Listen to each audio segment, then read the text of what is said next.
Hi friends, welcome back to my channel. ఈరోజు మీకు ఈ సీరియల్లో ఏం జరిగిందో తెలుసుకోవాలి అనుకుంటున్నారా? అయితే వెంటనే మనం సీరియల్లోకి వెళ్ళిపోదాం. ఇంకా ఉదయాన్నే పల్లవి అయితే ఇల్లంతా అందంగా డెకరేట్ చేసి ఇక పార్వతి దగ్గరికి వస్తుంది. అత్తయ్య, మీరు ఇంకా రెడీ అవ్వలేదా అని అడుగుతూ ఉంటే ఇక పార్వతి పల్లవితో, పల్లవి, నాకెందుకో కాస్త భయంగా ఉంది. ఉన్న పలంగా మన ప్రణతి పెళ్ళిని నేనే ఫిక్స్ చేశానని తెలిస్తే మీ మావయ్య గారు ఏమంటారో ఏంటో అని చెప్పి ఇక పార్వతి అంటూ ఉంటే ఆ మాటలకి పల్లవి, అయ్యో అత్తయ్య, ఎందుకలా మాట్లాడుతున్నారు? ఇది మీ కూతురి జీవితానికి సంబంధించింది. తన లైఫ్ బాగుండాలని మీరు ఈ నిర్ణయం తీసుకున్నారు. మావయ్య గారు ఖచ్చితంగా కాదనరు అని చెప్పి ఇక పల్లవి అయితే పార్వతితో అంటుంది. అలాగే పల్లవి వెళ్తూ వెళ్తూ, అత్తయ్య, అంటే మీరు ఈ సంబంధాన్ని ఒకవేళ మావయ్య గారు ఒప్పుకోపోతే మీరు క్యాన్సిల్ చేస్తారా అని అంటుంటే, అది అది కాదు పల్లవి అని చెప్పి ఇక ఈ పార్వతి ఏదో చెప్పబోతుంటే, అత్తయ్య, ఈ సంబంధాన్ని తీసుకొచ్చింది మా డాడ్. అక్కడ మా డాడ్ పరువు పోతుంది. మీ మీద నమ్మకంతో కాదన్నారన్న మాటతో చాలా కష్టపడి ప్రణతి కోసం మంచి సంబంధాన్ని తీసుకొచ్చారు. ఇప్పుడు మీరు కాదంటే మా డాడ్ పరువంతా పోతుంది అని చెప్పి ఇక పల్లవి అయితే పార్వతితో అంటుంది. పార్వతి, అయ్యో పల్లవి, అలా ఎందుకు చేస్తాను? మీ నాన్నగారి పరువు పోయేలా ఎట్లాంటి పని చెయ్యను. ఖచ్చితంగా ప్రణతిని ఈ పెళ్లికి ఒప్పిస్తాను. ఇంకా అందరి ముందు ప్రణతి పెళ్లిని బయట పెడతాను అని చెప్పి ఇంకా పార్వతి అయితే పల్లవితో అంటుంది. పల్లవి కూడా, నేను కోరుకున్నది కూడా అదే కదా. ఆ అవని తన తమ్ముడితో ప్రణతి పెళ్లి జరిపించడం కోసం చాలానే ప్రయత్నిస్తుంది. కానీ ప్రణతి పెళ్లిని మనకి నచ్చిన విధంగా మార్చుకోవడానికే కదా నేను ఇట్లాంటి ప్లాన్ చేసుకుంది అని చెప్పి ఇక పల్లవి అయితే ఒక రకంగా నవ్వుకుంటూ అక్కడి నుంచి బయటికి వస్తుంది. ఇంతలో పెద్దావిడ ఇల్లంతా చూస్తూ, ఈయన ఇప్పుడు నా దగ్గరికి వస్తారో రారో? అవని ఇంటికి వెళ్ళినప్పుడే ఆయన వస్తానని చెప్పారు. అవని వాళ్ళ ఇంటి దగ్గరే నేనుంటున్నాను అన్నారు. ఇప్పుడు నేను ఇక్కడికి వచ్చానన్న సంగతి ఆయనకి తెలుస్తుందా అని చెప్పి ఇంకా పెద్దావిడైతే ఫోటో వైపు చూస్తుంటే, ఇంతలో బాను అని అనుకుంటూ ఇంకా కమల్ అయితే వస్తాడు. ఒక్కసారిగా కమల్ని చూసిన భానుమతి సిగ్గుపడిపోతూ, ఏవండి, వచ్చేసారా?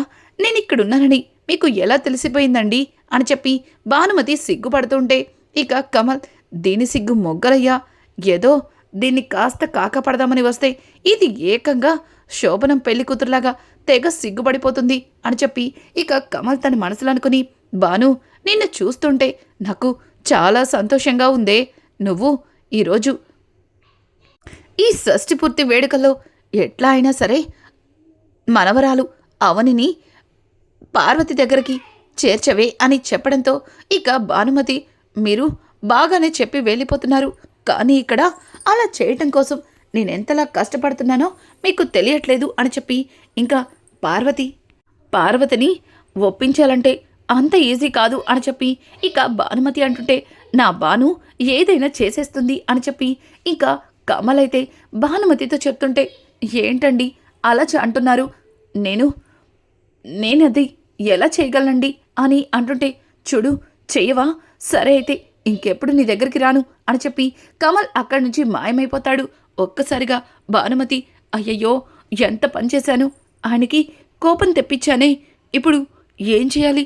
నిజంగానే ఆయన నా దగ్గరికి రారా ఏంటి అని చెప్పి ఇక భానుమతి తన మనసులో అనుకుంటూ, సరే, ఎలా అయినా సరే అవని వచ్చిన తర్వాత అవని గురించి పార్వతితో మాట్లాడి వాళ్ళు కూడా ఇక్కడే ఉండేలా ప్లాన్ చేయాలి అని చెప్పి భానుమతి అక్కడి నుంచి బయటికి వెళ్తుంటే ఇంతలో పల్లవి భానుమతిని చూసి, అమ్మమ్మ, నువ్వేంటి ఇంకా రెడీ అవ్వలేదా అని అంటుంటే, ఇంకేం రెడీ అవ్వడమే, చక్కగా పట్టుచీర కట్టుకున్నాను. ఇంకాసేపట్లో నా కొడుకు కోడలికి మరొకసారి పెళ్లి జరిపిస్తుంటే చూడాలని సిద్ధంగా ఉన్నాను అని అంటుంటే పల్లవి, అమ్మమ్మ, నువ్వింతకు ముందులా నాతో లేవు. నువ్వు బాగా మారిపోయావు.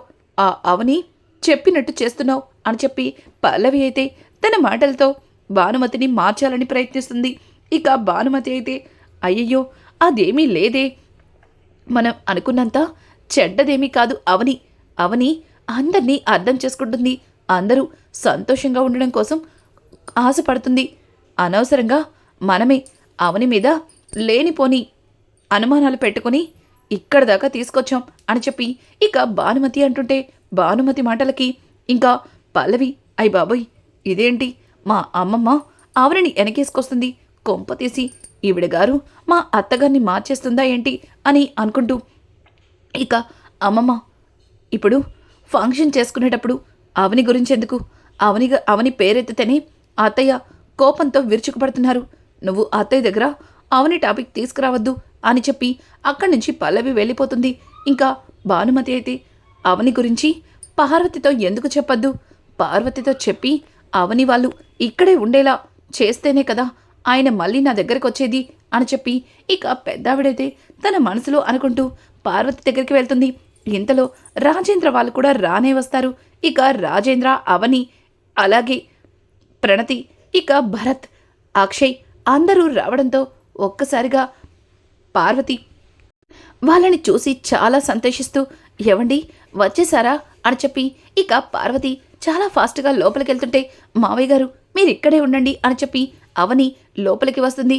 వస్తున్న అవనిని పల్లవి ఓయ్ ఏంటి అలా లోపలికి వచ్చేస్తున్నావు, చూడు ఇది ఫంక్షన్, ఇందులో కేవలం నువ్వు గెస్ట్ మాత్రమే, అర్థమవుతుందా?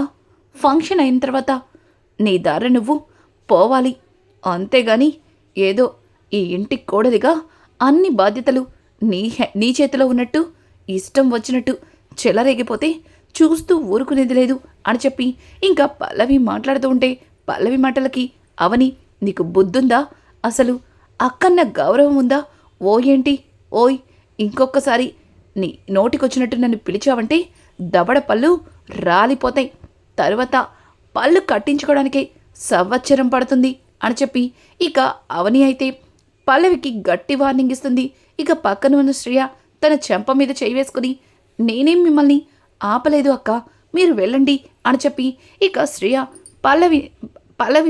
పల్లవిని కొట్టడంతో భయపడి అవనిని లోపలికి వెళ్ళమంటుంది. ఇక అవని కిచెన్లోకి వెళ్ళి హారతి పళ్ళాన్ని సిద్ధం చేస్తుంది.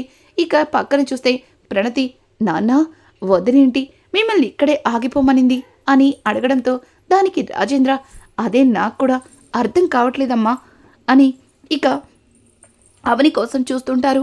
అవని హారతిని తీసుకుని వస్తుంటే అది చూసిన రాజేంద్ర చాలా సంతోషిస్తాడు. ఇక అవని అయితే పార్వతి చెయ్యి పట్టుకుని అత్తయ్య మీరు కూడా మావయ్య గారి దగ్గర నుంచోండి, మీ ఇద్దరికి దిష్టి తీస్తాను అని అంటుంటే ఇక పార్వతి ఏం అవసరం లేదు, అయినా మాకేమన్నా కొత్తగా పెళ్ళైన వాళ్ళమా, మాకిప్పుడు హారతలవి అని అంటుంటే ఇక పల్లవి అవని అదేంటత్తయ్య అలా మాట్లాడుతున్నారు, మీరు షష్ఠి పూర్తి జరుపుకుంటున్నారు అంటే మరొకసారి మావయ్య గారు మిమ్మల్ని పెళ్లి చేసుకుంటున్నారు, దానికి కూడా అదృష్టం ఉండాలి కదా, అందుకే మీకు దిష్టి తీయాలి అని చెప్పి ఇక పార్వతిని రాజేంద్ర పక్కన నుంచోపెట్టి దిష్టి తీస్తుంది. తనకి ఇష్టం లేకపోయినా సరే అవని చేస్తున్న పనికి ఇంకా కాదనలేకపోతుంది. పార్వతి కూడా అవని అలా దిష్టి తీయడం చూస్తున్న అక్షయ్ అవని ఒక్కొక్కసారి చాలా మంచిగా కనిపిస్తుంది, కానీ ఒక్కొక్కసారి అవని చేసే పనులకి జీవితంలో అవని మొహం కూడా చూడాలనిపించదు అని అనుకుంటూ ఇక అక్షయ్ ఇష్టం లేకపోయినా లోపలికి వచ్చి ఇల్లంతా చూస్తుంటాడు. ఆ ఇంట్లో అడుగడుగున అక్షయ్కి గతంలో అవనితో కలుసున్న కొన్ని సంఘటనలే గుర్తుకొస్తూ ఉంటాయి. అక్షయ్ ఇదేంటి ఈ ఇంటికి వస్తుంటే ఈ ఇంట్లో నాకు అవనితో ఉన్న జ్ఞాపకాలే గుర్తొస్తున్నాయి, అసలు ఎందుకు నాకు ఇలా అవుతుంది అని చెప్పి అక్షయ్ అయితే తన మనసులో అనుకుంటూ ఉండగా ఇంతలో చక్రధర్ కుటుంబం కూడా వస్తుంది. రాజేశ్వరి అయితే చక్రధర్తో మాట్లాడుతూ చూడండి ఇక్కడ కూడా మీ అతి తెలివిని ప్రదర్శించి ఈ ఫంక్షన్ని పాడు చేయాలని మాత్రం చూడకండి అని చెప్పి ఇక రాజేశ్వరి చక్రధర్తో చెప్తుంటే చక్రధర్ అదేంటి రాజేశ్వరి అలా మాట్లాడుతున్నావు, నేను ఫంక్షన్ ఎందుకు పాడు చేస్తాను, అయినా నీకు తెలీదేమో ఈ షష్ఠి పూర్తి ఫంక్షన్ని చెయ్యాలని నేనే మీ వదినతో మాట్లాడాను అని చెప్పి చక్రధర్ చెప్తుంటే ఒక్కసారిగా రాజేశ్వరి షాక్ అయిపోతుంది. ఏంటి మీరే మా అన్నయ్యకి వదినకి షష్ఠి పూర్తి చేయాలని మాట్లాడారా, నిజంగా నాకు చాలా సంతోషంగా ఉంది, అలాగే కాస్త ఆశ్చర్యంగా ఉంది అని అనుకుంటూ రాజేశ్వరి అక్కడి నుంచి వెళ్తుంది. ఇంతలో పల్లవి చక్రధర్ దగ్గరకు వచ్చి డాడ్ వచ్చేసారా? మీకోసమే ఎదురు చూస్తున్నాను. ఆల్రెడీ మనం ప్లాన్ చేసుకున్నట్టు అవని, అలాగే ప్రణతి, రాజేంద్ర మావయ్య గారు, ఇంకా అక్షయ్ బావగారు, చివరికి ఆ అవని తమ్ముడైన భరత్ కూడా ఇక్కడే ఉన్నారు అని చెప్పడంతో ఇక చక్రధర్, ఆహా వచ్చేసారా? ఇంకాసేపట్లో నేను చెప్పిన వాళ్ళు కూడా ఇక్కడుంటారు. ఆ తర్వాత మీ అత్తయ్య గారిదే బాధ్యతంతా అని చెప్పి చక్రధర్ మాట్లాడడంతో పల్లవి, ఆల్రెడీ నేను అత్తయ్య గారితో అంతా మాట్లాడేశాను, మీరేం టెన్షన్ పడకండి అని చెప్పి ఇక పల్లవి అయితే చక్రధర్తో చెప్తుంది. ఇంతలో పార్వతి చక్రధర్ని చూసి, అన్నయ్య గారు అక్కడే ఆగిపోయారేంటి, రండి లోపలికి రండి అని చెప్పి ఇక పార్వతి లోపలికి తీసుకొస్తుంది. ఇంతలో కమల్ అయితే అవని దగ్గరకొచ్చి, వదిన నాకు చాలా సంతోషంగా ఉంది, అమ్మే దగ్గరుండి మరి నిన్ను ఈ ఫంక్షన్కి పిలవడం నిజంగా నిజంగా నాకు చాలా హ్యాపీగా ఉంది వదిన. ఇక ఫంక్షన్ అయ్యాక నువ్వెక్కడికి వెళ్ళొద్దొద్దునా, ఇక్కడే ఉండాలి. అన్నయ్య, నువ్వు, నాన్న, అలాగే ప్రణతి, ఇక భరత్, అందరూ అందరూ ఇక్కడే ఉండాలి వదినా అని చెప్పి ఇక కమల్ అయితే అవనిని అడుగుతూ ఉంటే అవని నవ్వుతూ, కన్నయ్య నువ్వు అందరం కలిసి ఉండాలని కోరుకుంటున్నావు, కానీ అందరం కలిసుంటే చూడలేని వాళ్ళు ఎప్పుడెప్పుడు ఈ కుటుంబాన్ని ముక్కలు చేయాలని ఎదురు చూస్తున్నారు అని చెప్పి అవని తన మనసులో అనుకుంటూ, నువ్వనుకున్నది త్వరలోనే నెరవేరుతుంది కన్నయ్య అని చెప్పి ఇక కమల్తో మాట్లాడుతుంది. ఇక ఇంతలో శ్రీకర్ అవని దగ్గరకు వచ్చి, వదిన నీతో కాస్త మాట్లాడాలి అని చెప్పడంతో ఇక అవని కమల్తో, కన్నయ్య వెళ్ళి అన్ని ఏర్పాట్లు చూసుకో, ఎవరికేం కావాలన్నా దగ్గరుండి ఎట్లాంటి లోటు లేకుండా నువ్వే చూసుకోవాలి అని చెప్పి ఇక కమల్ని అక్కడి నుంచి పంపించేసి, చెప్పు శ్రీకర్ నాతో ఏం మాట్లాడాలి అని అడగడంతో ఇక శ్రీకర్, వదిన నే విన్నది నిజమేనా అని అంటుంటే, ఏమైంది శ్రీకర్, దేని గురించి అని అంటుంటే, మన మన ప్రణతి అలాగే భరత్లిద్దరూ ఒకరినొకరు ఇష్టపడుతున్నారట, పైగా పెళ్లి చేసుకోవాలని ఆశపడుతున్నారట అని అంటుంటే, అవును అవును శ్రీకర్, వాళ్ళిద్దరూ ఒకరినొకరు ఇష్టపడుతున్నారు, పెళ్లి చేసుకోవాలి అనుకుంటున్నారు. దాని గురించి ఎలా అయినా సరే ఈరోజు అత్తయ్యతో ఆయనతో మాట్లాడి ఖచ్చితంగా ఒప్పించాలి. భరత్ని తప్ప ప్రణతి ఎవ్వరిని పెళ్లి చేసుకోనని చాలా గట్టిగానే చెప్పింది.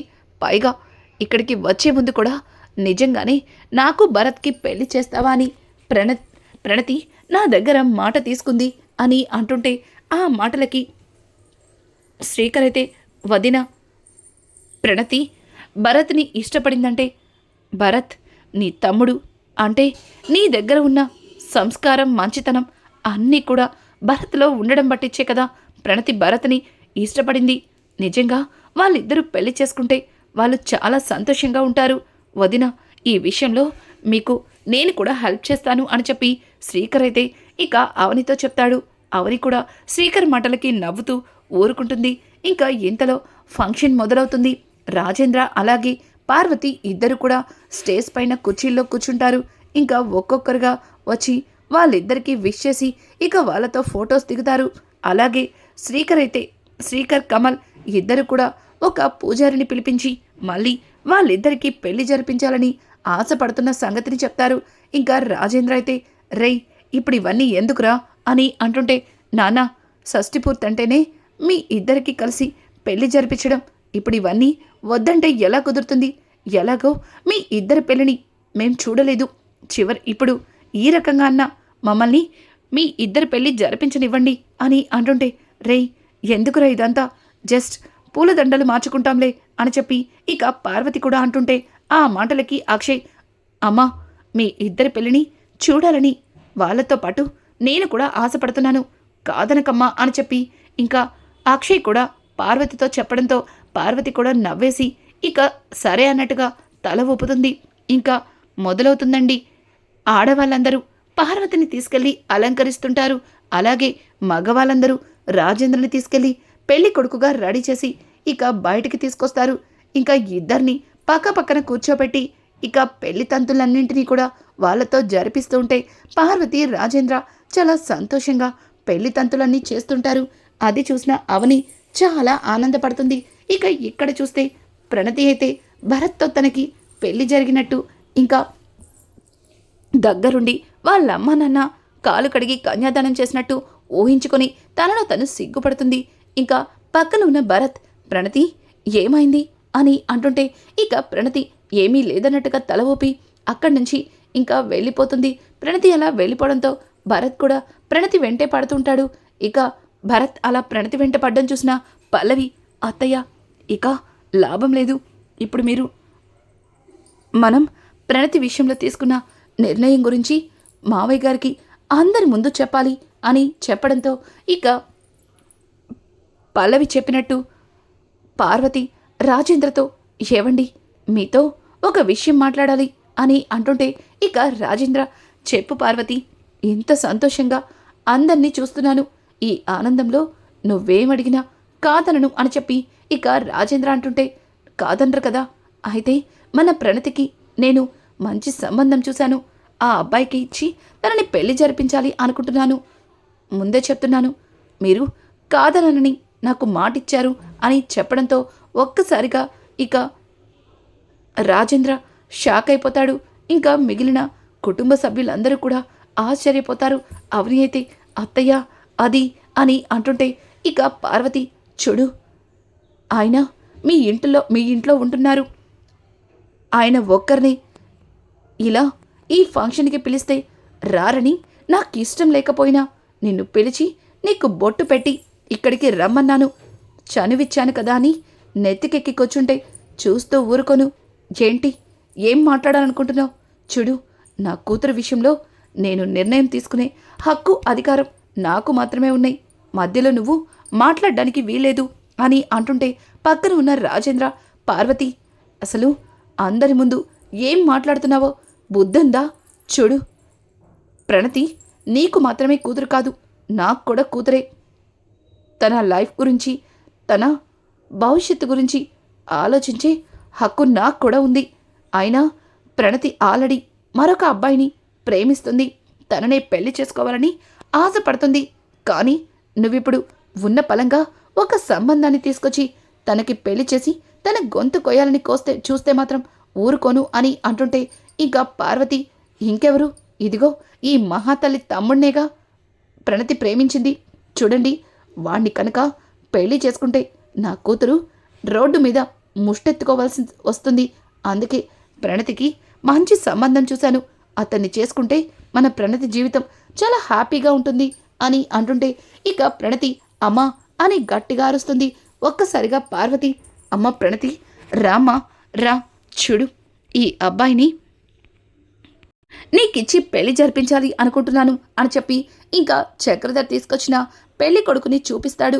ఒక్కసారిగా ప్రణతి, అమ్మా నాకు ఈ పెళ్లి ఇష్టం లేదు అని అంటుంటే, నోర్మి ప్రణతి, ఇంతకు ముందు కూడా నువ్వు ఇలాగే చేసావు, ఒకడిని ప్రేమించానంటూ ఎవ్వరికీ చెప్పకుండా వాడి కోసం వెళ్ళిపోయావు, చివరికి నీ ప్రాణాల మీదకి తెచ్చుకున్నావు, మోసపోయావు, మళ్ళీ రెండోసారి మోసపోవద్దు, వాడు నువ్వనుకున్నంత మంచివాడేమీ కాదు, ఆ అవనితో పాటు పెరిగిన వాడికి తెలిసినన్ని నాటకాలు మరెవ్వరికీ తెలీదు, అందుకే వాళ్ళు వాళ్ళ మాటలతో మాయ చేసి నిన్ను వాళ్ళ వైపుకి తిప్పుకున్నారు, పైగా తన తమ్ముడు నిన్ను వలలో వేసుకుంది నీ మీద ప్రేమతో కాదే పిచ్చిదానా, ఈ ఆస్తి కోసం అని చెప్పి ఇక పార్వతి అంటుంటే పల్లవి తట్టుకోలేక, ప్రణతి ఇదంతా ఆస్తి కోసమే అన్న సంగతి నీకెట్లా చెప్పాలో, ఎలా అర్థమయ్యేలా మాట్లాడాలో మాకు తెలియట్లేదు అని అంటుంటే, చూడుద్రా నా లైఫ్ గురించి నాకు బాగా తెలుసు, నేను ఎవరిని చేసుకుంటే సంతోషంగా ఉంటాను అన్నది నాకు తెలుసు, మధ్యలో నువ్వేం చెప్పనక్కర్లేదు, అమ్మా నాకు భరత్ అంటే చాలా ఇష్టం, నేను భరత్ని తప్ప మరెవరిని పెళ్లి చేసుకోను అని అంటుంటే, నోరు మోయ్, ఏం మాట్లాడుతున్నావు అని అంటుంటే, అవునమ్మా నేను మాట్లాడుతుంది నిజమే, వదినా మీరు మాట్లాడరేంటి, నాన్న మీరన్నా చెప్పండి అని అంటుంటే రాజేంద్ర, పార్వతి నువ్వు చేస్తుంది చాలా పెద్ద తప్పు, చూడు పెళ్ళనేది 2 జీవితాలతో ముడిపడిన బంధం, ఆ బంధానికి ఒకరి ఇష్టం ఉంటే సరిపోదు, ఇరువురి ఇష్టం ఉండాలి, చూడు ప్రణతి తన మనసులో మరొక అబ్బాయి ఉన్నాడని బలంగా చెప్తుంది, కానీ నువ్వు ఇప్పుడు మరొకరికిచ్చి పెళ్లి జరిపిస్తానడం ఏమాత్రం బాగాలేదు అని అంటుంటే ఇక అక్షయ్ ముందుకొచ్చి, అవునమ్మా, ఇప్పటికే మన ప్రణతి ఒక్కసారి జీవితాన్ని కోల్పోయింది.